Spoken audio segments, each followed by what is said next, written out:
Okay.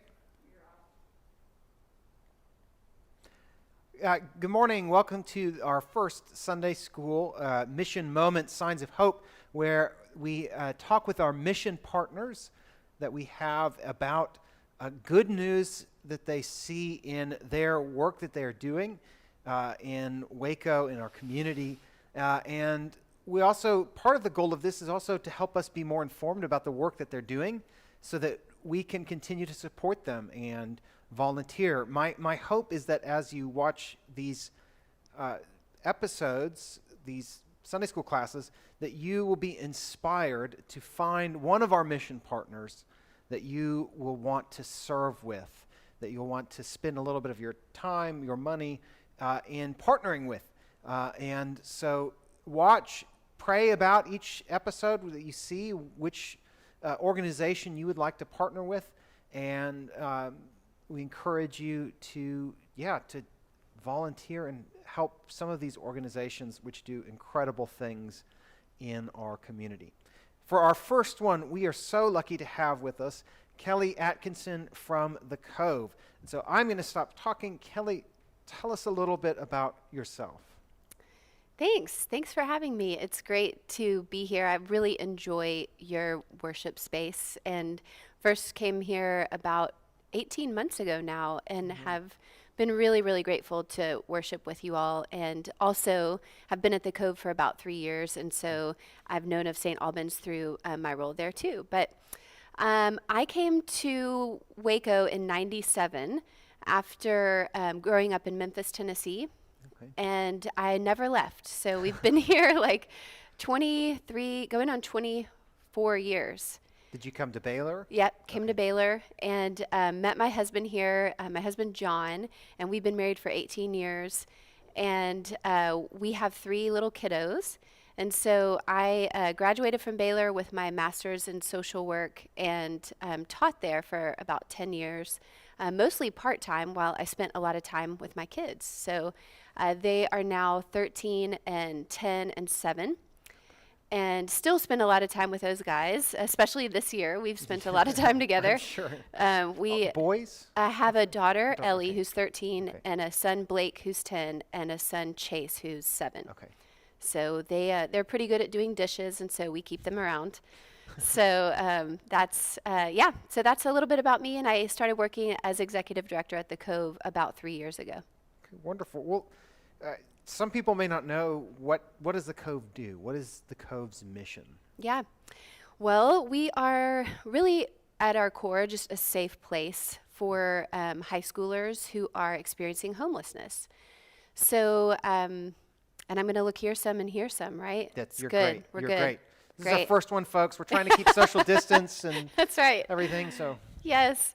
So the Cove is a safe place for teenagers to come. When we first started out, it was mostly just for Waco ISD students, okay. because our founders were working at Waco ISD at the time in the 2012, 13, 14. And Dr. Cheryl Pooler is her name.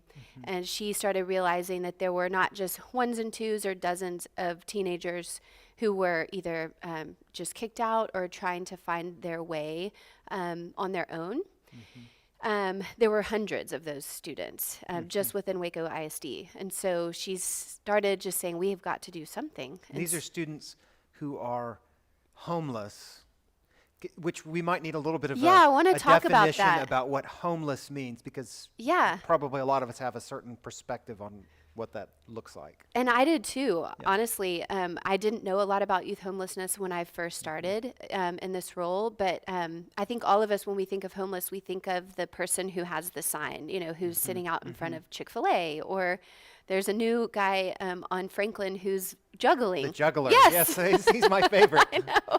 Yesterday, my son was like, "Can we go back by?" So yeah, that's what we think of when we think of homeless, is a person who is literally unsheltered on the street, and whom we visibly see and can tell that maybe they have all their belongings in a backpack and they have no place to go.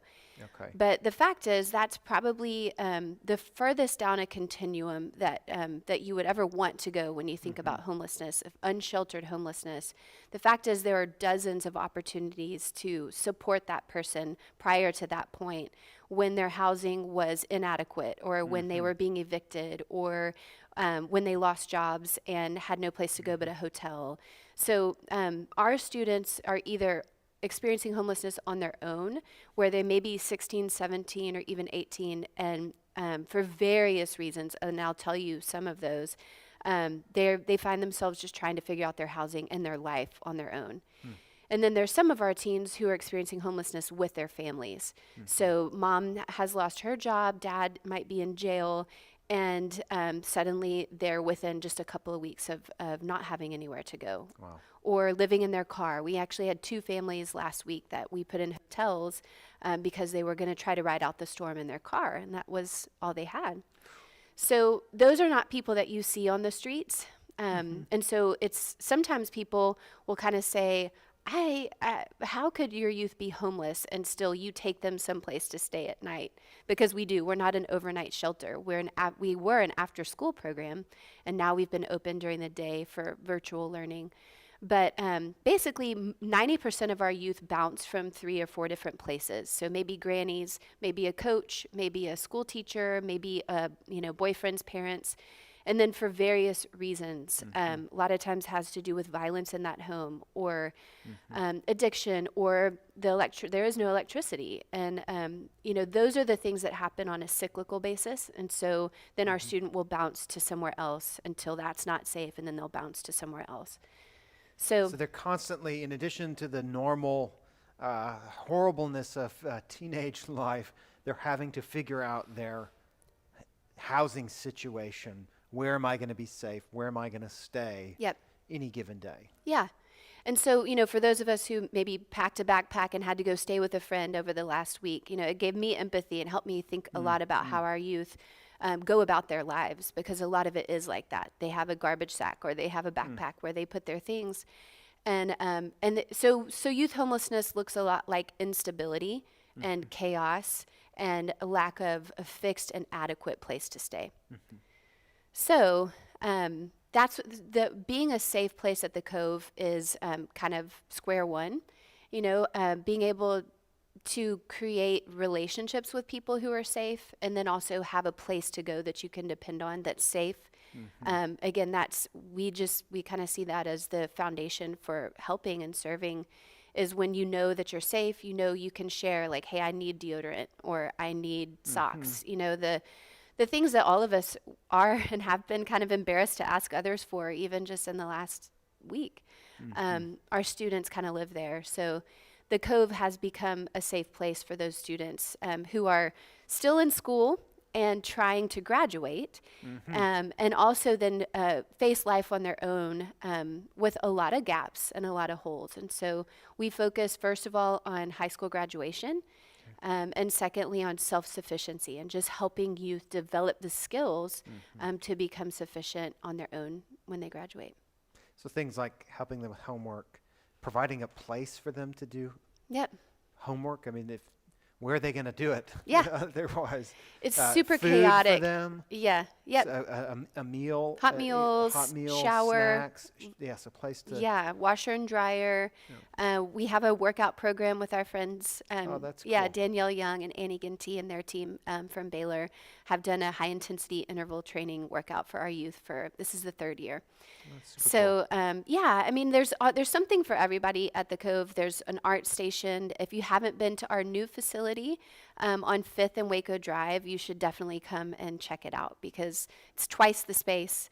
And we have a commercial kitchen. It's brand newly renovated.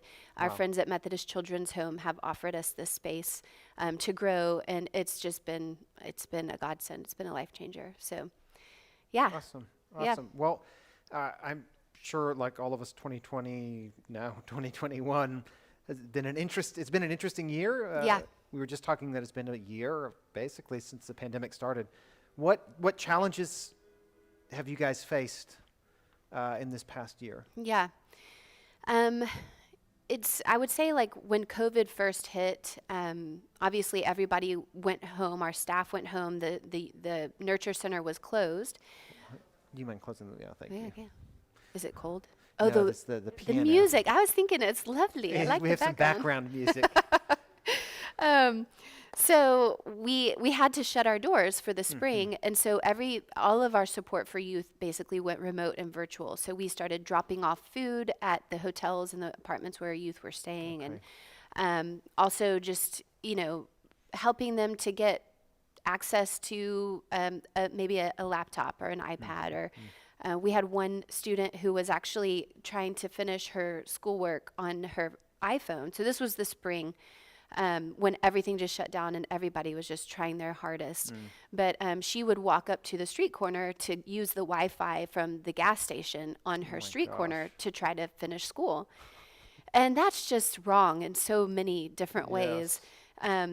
But that same student, we just kept in touch with her and she kept in touch with us. And she actually ended up finishing her degree early because during the shutdown, like March, April, May, all she did was just work on school, like 8 hours a day. And so she ended up graduating early, basically through her cell phone and accessing it just wherever she could. So we were like, wow, that's So parents, you can tell your amazing that you kids did if they that. complain about their homework. Yeah, but there were a lot of students that we lost touch with. So Sure. as the months went on, basically the phone numbers that we had for youth stopped working. The apartments that we knew they were in, they were no longer staying there, and they just stopped responding to our texts and calls and visits and stuff. So that was really hard to not know where some of our youth ended up and have ended up being. But and then we also have had, just as an organization, we've had a lot of staff turnover. And so we're really blessed to be in the position that we are now. But in the spring, we lost a couple of team members and just challenging to stay connected, with each other and with our youth. So those were definite, challenges that we faced this year.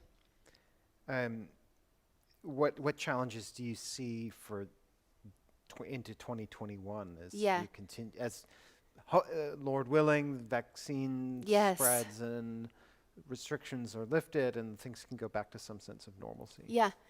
I think the challenges that we face, we partner really closely with Waco ISD and with other districts now. So beginning this year, I'll tell you more about that. We have the opportunity to expand our reach and serve other school districts. Oh, wow. But working with school districts right now, man, they are working night and day just to educate the students that they have in front of them.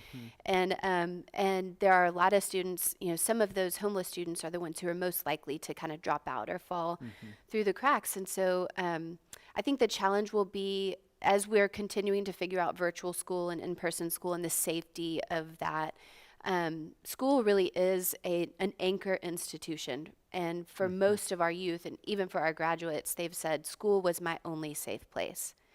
So it will be a challenge to get those youth back in school. And then once they're there, the learning loss that most of our students especially will have sustained will be pretty dramatic because of how hard it is to learn remotely. But then also just a lot of our youth have really stopped logging into school and are working full time or caring for younger siblings or just a lot of factors that have made it hard for them to continue to progress educationally. So that's going to be a big challenge. And I think too, national trends would tell us that in this kind of a sustained economic and health crisis, it's likely that poverty and homelessness will increase. Yep. And so I think we're gonna just continue to have a lot of young people who are going to need the support of a place like the Cove and St. Albans and all of our community organizations that are doing what we're doing. So we'll feel that. Okay, yeah. I know I've heard from teachers and educators in St. Albans that the most vulnerable students should be the people that you're reaching. Yep. That this very thing, that they've just kind of disappeared, some Yep. of them. And so there'll be a lot of work trying to get those folks back into school and Yep. educated. Yep. Now, in 2020, the pandemic has not been without its difficulties, Right. of course, But one of the things we wanted to do is to ask about signs of hope, good news in the midst of everything that's been happening. Yeah. So what is some good news that has happened this past year in your organization? Yeah. Actually, a lot. I mean, I do feel like I've recently learned the phrase like the Paschal mystery. Yeah, yeah. You know, like the death and the life and the death and then the resurrection. And so I think there's been a lot of death, but there's also been a lot of resurrection as well and new life. So I do celebrate that, and it was good to ponder your question. You know, what's giving you hope? What's been hopeful? And I'm like, there is a lot. There's a whole lot.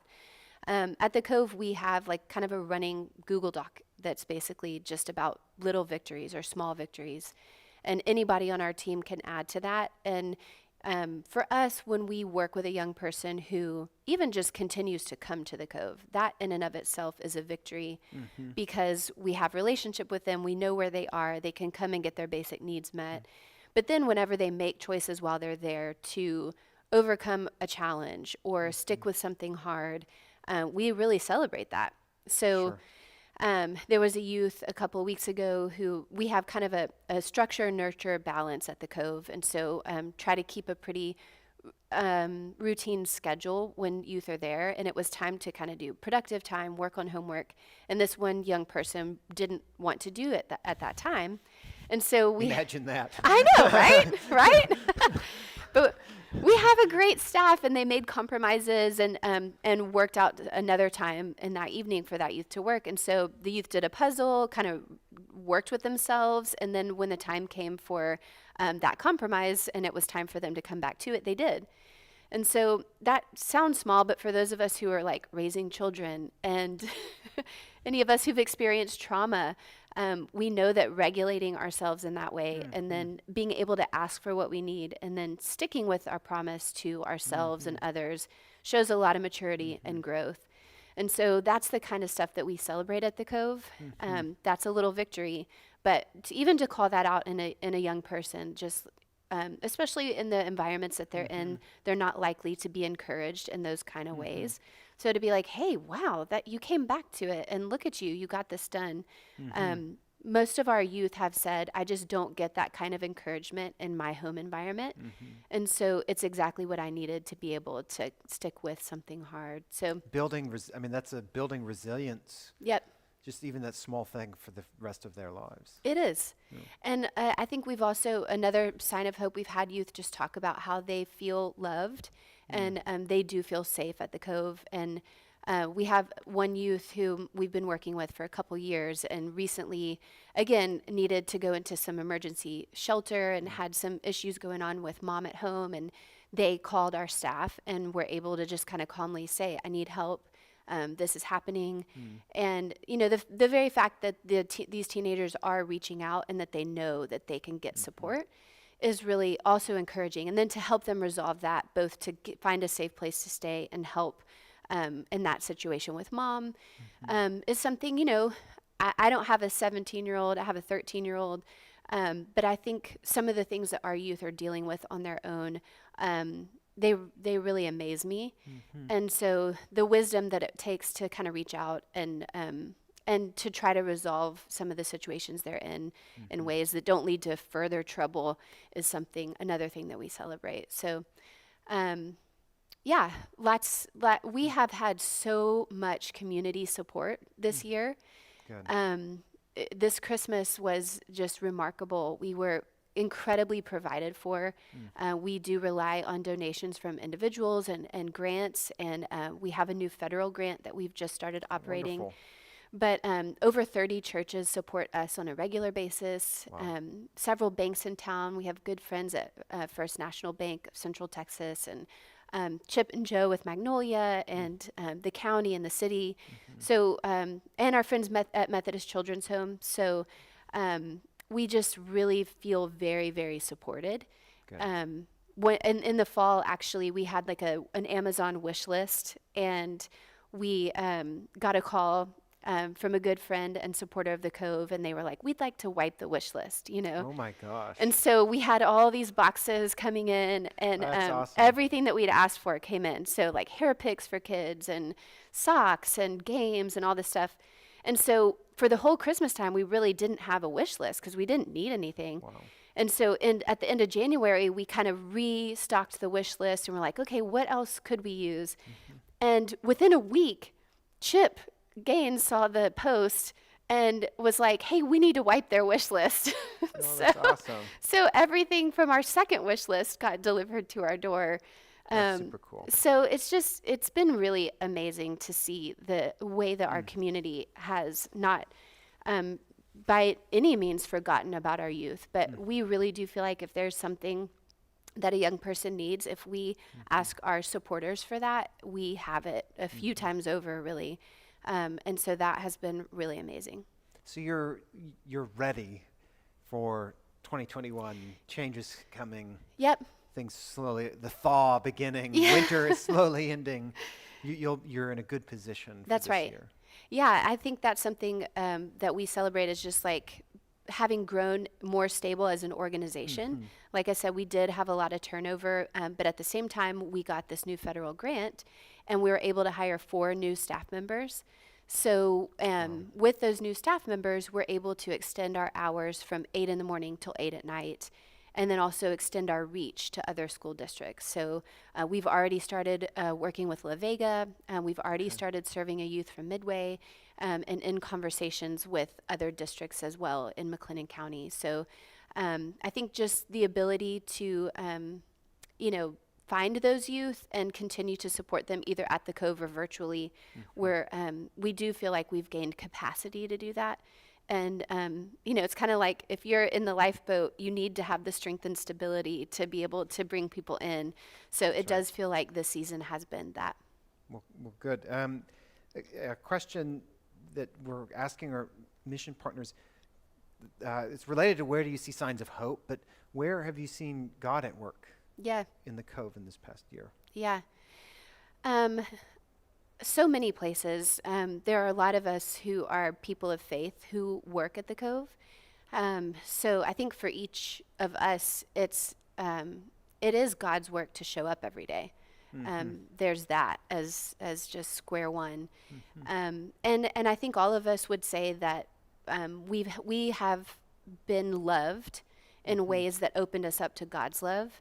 And so to create a space that is welcoming, that is loving, where any youth who walks through the door knows that they're going to be accepted and provided for. To me personally, as a Christ follower, that to me is a bridge for that person to experience Christ's love. So we experience, I think as a staff, many of us would say, like, without Christ just sustaining and comfort, it would have been a really hard year. And so we've experienced that personally. We've seen God at work in our young people's lives. And I do want to share about this because there was one of our graduates who's still in Waco and whom I'm in touch with over when COVID happened this time last year. We weren't in touch, for a couple months, and I had been praying for her and been thinking about them. How are they doing? Are they eating? Are they still working? Where are they? And in May, she called me and she was like, actually, we're still fine. We're in our same apartment. We've been doing well. And actually we've been encountering God. Wow. And I'm like, tell me more. And she said, yeah, I basically, what is that song? It's like, God will continue to come running after you.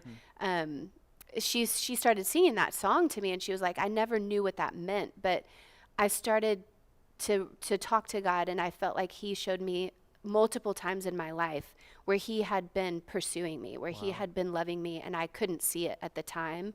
But she shared about a time when she was at a bus stop several years ago and had no money and had been kicked out and was on her own and was really scared. And someone at the bus stop actually came and paid her way to where she was going and bought her a meal. And she was like, I see now that was God's love for me. And over the course of those few months at their apartment, they literally had been taking time to forgive people in their family that had hurt them growing up, and basically were being discipled by the Holy Spirit on their own during that time. And it just brought me so much joy to know that that the thing that brings me the most hope is that God sees in the dark. You know, it has felt like a really dark time, but then it's like the darkness is as light to him, and he sees in the dark, and he sees our youth. He knows where they are, even when we don't, and he's able to pursue them and provide for them and communicate his love to them through an infinite number of ways. So I think it gives us a lot of hope to be part of that. And I thank y'all at St. Albans for being part of that. It's really a blessing to us to know that we're being prayed for every week. It's a blessing to be able to worship. And for your congregation, you know, you said, I hope you find a place to volunteer or give or serve. And I recognize so many names, you know, when I log into Facebook of people from St. Albans who are our supporters at the Cove. And so it means a lot that you already are doing that, and we couldn't do it without you. So before we finish, what is the best, quickest, easiest way for people to get involved at the Cove? I will make a shameless plug here because Do it. I'm the executive director and you asked me that question. Yes. You can donate online. That's really honestly the very best way at this point in time. I can get grants for a lot of things. The hardest thing to get grants for is just the people who really need to stick around and to be excellent and trauma informed and well educated and in love with teenagers. And so the financial gifts of our community is really what helps us to do that. So that's the number one way. The second way is you can do it. It's thecovewaco.org. Covewaco.org. Yeah, the Cove Make Waco. a donation now. thecovewaco.org. And then if you're on Instagram or Facebook, we're at the Cove Waco. And that's really the best place to kind of keep up with like what our needs are, or student stories, or success stories, and things like that. So follow us on social media. And also that's where you'll hear about things like when we need volunteers, or when we need certain items like food items or clothes or whatever. But right now we are really well stocked, and we just filled all of our volunteer slots for the spring. And so, oh my gosh, that's awesome. Yeah. That's early. Yeah. So we feel, we just feel very blessed that that we're going to be in a good position. And one of the things that we constantly need, and that our youth constantly need, is transportation. So we have 2 vans, and we have an HHR vehicle donated by Extraco. And we use those vehicles. The van was donated by Shipley's. So, yeah, it's awesome. van. It has a Shipley's across the side, Really? and people are like, are you bringing me donuts? So, anyway, just being able to transport our youth to where they're staying, and especially as we spread out across McLennan County, that's going to be a challenge to figure out how to do that. But, yeah, those are some of our needs and how people can get involved. So. Well, Kelly, thank you so much for being with us. Thanks. And thank you for the work that you've done in the past in the Cove, and the work that you continue to do. Thanks. We're grateful. We're so happy to be a little part of your ministry, your mission in Waco. Yeah. Thank you. Yeah. All right. Thanks, folks. Next week we have the mayor with